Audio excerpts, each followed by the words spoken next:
बिस्मिल्लाहिर्रहमानिर्रहीम। अस्सलाम वालेकुम।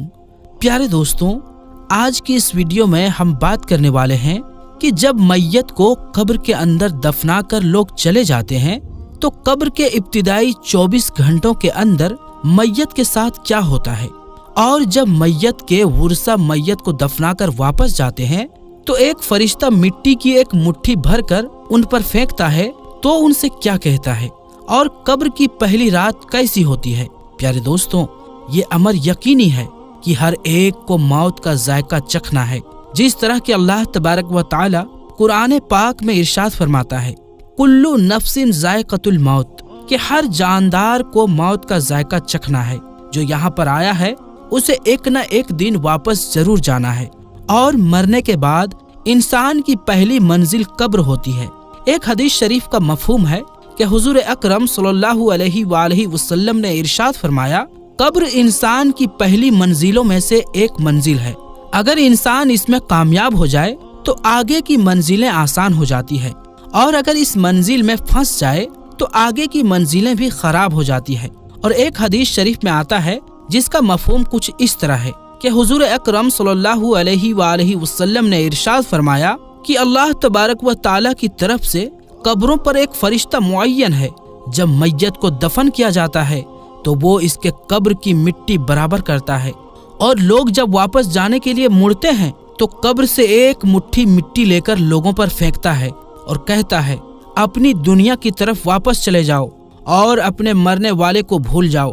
प्यारे दोस्तों, हजरत अली रदियल्लाहु ताला अन्हु ने इरशाद फरमाया कि मैंने नबी करीम सल्लल्लाहु अलैहि वसल्लम को ये फरमाते हुए सुना कि इंसान के मुश्किल तरीन रात कब्र की पहली रात होती है, क्योंकि जब इसके दोस्त, अहबाब, रिश्तेदार, औलाद और इसको दफनाने वाले इसको दफना कर चले जाते हैं तो वो इंसान रोता रहता है। हर एक दोस्त के पास आता है, इसे रोकने की कोशिश करता है कि मुझे छोड़कर ना जाओ, लेकिन अफसोस कि इसकी आवाज कोई नहीं सुनता।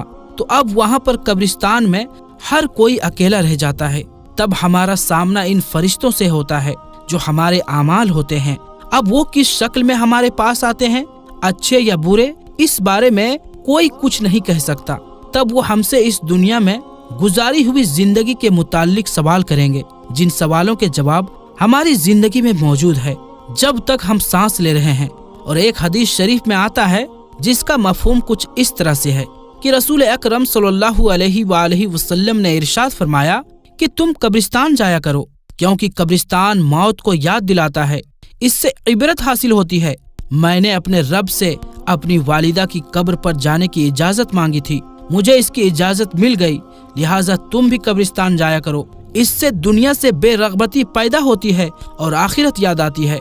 हजरत सैयदना सईद बिन मुसय्यब रदियल्लाहु ताला अन्हु इरशाद फरमाते हैं कि एक मर्तबा हम मौलाए कायनात शेर खुदा हजरत अली रदियल्लाहु ताला अन्हु के साथ मदीना मुनव्वरा के कब्रिस्तान गए। हजरत अली रदियल्लाहु ताला अन्हु ने कब्र वालों को सलाम किया और फरमाया, ऐ कब्र वालों, तुम अपनी खबर बताओगे या हम तुम्हें बताएं? हजरत सईद बिन मुसय्यब रदियल्लाहु ताला अन्हु फरमाते हैं कि हमने कब्र से वालेकुम अस्सलाम व रहमतुल्लाहि व बरकातहू की आवाज सुनी, और कोई कहने वाला कह रहा था, ऐ अमीरुल मोमिनीन, आप ही खबर दीजिए कि हमारे मरने के बाद दुनिया में क्या हुआ। हजरत अली रदियल्लाहु ताला अन्हु ने इरशाद फरमाया, सुन लो, तुम्हारे माल तकसीम हो गए, तुम्हारी बीवियों ने दूसरी निकाह कर ली है, तुम्हारी औलाद यतीमों में शामिल हो गए, जिस मकान को तुमने बहुत मजबूत बनाया था इसमें तुम्हारे दुश्मन आबाद हो गए हैं। फिर हजरत मौला अली रदियल्लाहु ताला अन्हु ने इरशाद फरमाया, अब तुम अपना हाल सुनाओ। ये सुनकर एक कब्र से आवाज आने लगी, ऐ अमीरुल मोमिनीन, हमारे कफन फटकर तार तार हो गए, हमारे बाल झड़कर मुंतशिर हो गए, हमारी खालें टुकड़े टुकड़े हो गए, हमारी आंखें बहकर रुखसारों पर आ गई, और हमने जो नेक अमाल किए थे इनको पाया, जो कुछ पीछे छोड़ा इसमें हमारा नुकसान हुआ। प्यारे दोस्तों, रिवायात में आता है कि जब मुर्दे को कब्र में रखा जाता है तो इसकी नमाज इसकी दाएं तरफ आकर खड़ी हो जाती है और रोजा बाएं तरफ खड़ा हो जाता है। कुरान मजीद की तिलावत और अल्लाह तबारक व तआला का जिक्र सर की तरफ आकर खड़ा हो जाता है, और जमात के साथ नमाज पढ़ने को जो कदम चले थे वो पाँव की तरफ खड़े हो जाते हैं। जब आज़ाब इस कब्र में अपनी गर्दन निकालता है और मुर्दा तक पहुंचना चाहता है, अगर वो दाईं तरफ से आता है तो इसको नमाज कहती है। परे हट, खुदा की कसम, ये शख्स दुनिया में बहुत मशक्कत और मुसीबत उठाता रहा, अभी इसे जरा आराम करने दो। फिर आज़ाब बाईं तरफ से आना चाहता है तो रोजा इसी तरह से इसको हटा देता है। फिर वो सर की तरफ से आना चाहता है तो तिलावत कुरान मजीद, जिक्र इलाही इसको रोक देते हैं और इससे कहते हैं इधर तेरा रास्ता नहीं है। गर्ज ये कि वो जिस तरफ से भी आना चाहता है इसको रास्ता नहीं मिलता, लिहाजा वो आज़ाब कमजोर होकर वापस चला जाता है। और इसके बाद सब्र जो एक कोने में खड़ा होता है वो इन इबादतों से कहता है कि मैं तो इस इंतजार में था कि अगर किसी तरफ की इबादत में कुछ कमजोरी हो तो मैं इसकी तरफ से हमदर्दी करूंगा, मगर अल्हम्दुलिल्लाह तुमने ही मिलकर इसको दफा कर दिया, लिहाजा अब मैं आमाल तोलने की तराजू में इसके काम आऊंगा। प्यारे दोस्तों, जब मैयत को कब्र में दफनाकर उसके वुरसा चले जाते हैं तो कब्र में दो फरिश्ते जिनको मुनकर और नकीर कहा जाता है मैयत के पास आते हैं, जिनकी आंखें बिजली की तरह चमकती है और आवाज बादल की गर्ज की तरह होती है। इनके दांत गाय की सींगों की तरह बाहर को निकले होते हैं। इनके मुंह से आग की लपटें निकलती है। बाल इतने बड़े होते हैं कि पांव तक लटके होते हैं। इनके एक कंधे से लेकर दूसरे कंधे तक इतना फासला होता है कि कई दिन तक चलकर मुसाफत को खत्म किया जा सकता है। मेहरबानी और नरमी इनके पास नहीं होती, लेकिन सख्ती का मामला ये मोमिनों के साथ नहीं करते हैं, बल्कि फिर भी ऐसी डरावनी शक्ल सूरत की हैबत ही क्या कम है। प्यारे दोस्तों, इन दोनों के हाथ में एक बहुत बड़ा लोहे का हथौड़ा होता है कि जिसको अगर तमाम दुनिया के जिन्नों और इंस सब मिलकर उठाना चाहें तो उठाना तो दूर की बात है, इसको हिला भी नहीं सकते। वो आकर मुर्दे से कहते हैं बैठ जा। मुर्दा एकदम उठकर बैठ जाता है और कफन इसके सर के नीचे सरक जाता है। वो सवाल करते हैं तेरा रब कौन है, तेरा दीन क्या है, तेरा नबी कौन है। अगर मुर्दा नेक और मुसलमान होता है तो कहता है मेरा रब अल्लाह तबारक व तआला है जो वहदहू ला शरीक है, मेरा दीन इस्लाम है, मेरे नबी हजरत मोहम्मद मुस्तफ़ा सल्लल्लाहु अलैहि वसल्लम है। ये सुनकर वो दोनों कहते हैं तूने सच कहा। तो इसकी कब्र की दीवारों को सब तरफ से हटा दिया जाता है, जिससे वो चारों तरफ से बहुत वसी हो जाता है। इसके बाद फरिश्ते कहते हैं सर उठाओ। मुर्दा जब ऊपर को सर उठाता है तो इसको एक दरवाजा नजर आता है जिसमें जन्नत नजर आती है, और वो कहते हैं ऐ अल्लाह तबारक व तआला के दोस्त, वो जगह तुम्हारी रहने की है इस वजह से कि तुमने अल्लाह तबारक व तआला की इताअत और फरमाबरदारी की है। हदीस पाक में आता है जिसका मफहूम कुछ इस तरह से है कि रसूल अकरम सल्लल्लाहु अलैहि वसल्लम ने इरशाद फरमाया कि कसम है उस पाक जात की कि जिसकी कब्जाए कुदरत में मेरी जान है, कि मुर्दों को उस वक्त ऐसी खुशी होती है कि जो कभी खत्म नहीं होगी। इसके बाद वो फरिश्ते कहते हैं कि अपने पाँव की तरफ देख। जब वो देखता है तो वो दोजख का दरवाजा नजर आता है जिससे दोजख का हाल नजर आता है। वो फरिश्ते कहते हैं ऐ अल्लाह तबारक व तआला के दोस्त, तूने इस दरवाजे से निजात पाली है।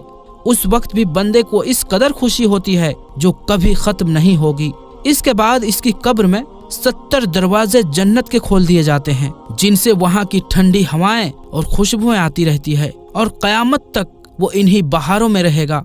प्यारे दोस्तों, कैसी खुशनसीब होगी वो रूह जिसके साथ अल्लाह तबारक व तआला अपनी मेहरबानी और रहम करम का सुलूक फरमाएगा। प्यारे दोस्तों, दूसरी तरफ जब नाफरमान, फासिको फाजिर, बदकार और काफिर शख्स को कब्र में रखा जाता है तो कब्र इस तरह तंग हो जाती है कि इसकी पसलियां दूसरी तरफ की पसलियों में घुस जाती है। इस पर काले सांप मुसल्लत कर दिए जाते हैं जो इसकी नाक और पांव से काटना शुरू करते हैं, यहाँ तक के दरमियान में दोनों तरफ से सांप आकर मिल जाते हैं। फिर इसके पास 2 फरिश्ते जिनका नाम मुनकर और नकीर होता है कब्र में आते हैं। वो आकर पूछते हैं तेरा रब कौन है, तेरा दीन क्या है, तेरा नबी कौन है। वो इनके हर सवाल में जवाब देता है कि मैं कुछ नहीं जानता। फिर वो फरिश्ते इसको इस कदर जोर से मारते हैं कि इनके गुर्ज की चिंगारियां कब्र में फैल जाती है। इसके बाद वो फरिश्ते उसको कहते हैं कि ऊपर देख। वो ऊपर की तरफ जन्नत का दरवाजा देखता है। जन्नत की बागो बहार वहाँ उसको नजर आती है। फरिश्ते इस नाफरमान से कहते हैं ऐ अल्लाह तबारक व तआला के दुश्मन और नाफरमान, اگر دنیا میں تو اللہ تبارک و تعالیٰ کی اطاعت اور فرما برداری کرتا تو یہ تیرا ٹھکانہ ہوتا۔ ایک حدیث میں آتا ہے جس کا مفہوم کچھ اس طرح سے ہے کہ رسول اکرم صلی اللہ علیہ وآلہ وسلم نے ارشاد فرمایا کہ قسم ہے اس پاک ذات کی جس کی قبضے میں میری جان ہے کہ اس کو اس وقت ایسی حسرت ہوتی ہے کہ اس جیسی حسرت پھر کبھی نہیں ہوگی۔ پھر دوزخ کا دروازہ کھول دیا جاتا ہے اور وہ فرشتے کہتے ہیں اے اللہ تبارک و تعالیٰ کے دشمن، یہ تیرا ٹھکانہ ہے اسی لیے کہ تو نے اللہ تبارک و تعالیٰ کی نافرمانی کی۔ پھر جہنم کے 70 دروازے اس کی قبر میں کھول دیے جاتے ہیں جن سے قیامت تک گرم ہوائیں اور دھواں وغیرہ اس کو آتا رہتا ہے۔ پیارے دوستوں، قبر کا معاملہ بڑا سخت ہے۔ حضور اکرم صلی اللہ علیہ وآلہ وسلم نے ارشاد فرمایا کہ قبر تمام فتنوں سے بڑھ کر بڑا فتنہ ہے۔ ہمیں چاہیے کہ ہم اللہ تبارک و تعالیٰ کی نافرمانی سے بچیں اور نیک اعمال کریں اور قبرستان میں جایا کریں تاکہ ہمیں بھی اپنی موت کی یاد آئے اور موت کو یاد کر کے ہم دنیا سے بے رغبتی اور آخرت کی تیاری کریں۔ آخر میں اللہ تبارک و تعالیٰ سے دعا ہے کہ اللہ تبارک و تعالیٰ ہمیں نیک اعمال کرنے اور گناہوں سے بچنے کی توفیق عطا فرمائے اور ہمیں اپنی قبر اور آخرت کی تیاری کرنے کی توفیق عطا فرمائے۔ تو دوستوں، آج کے لیے بس اتنا ہی۔ انشاءاللہ ملیں گے اگلی ویڈیو میں، تب تک کے لیے السلام علیکم، اللہ حافظ۔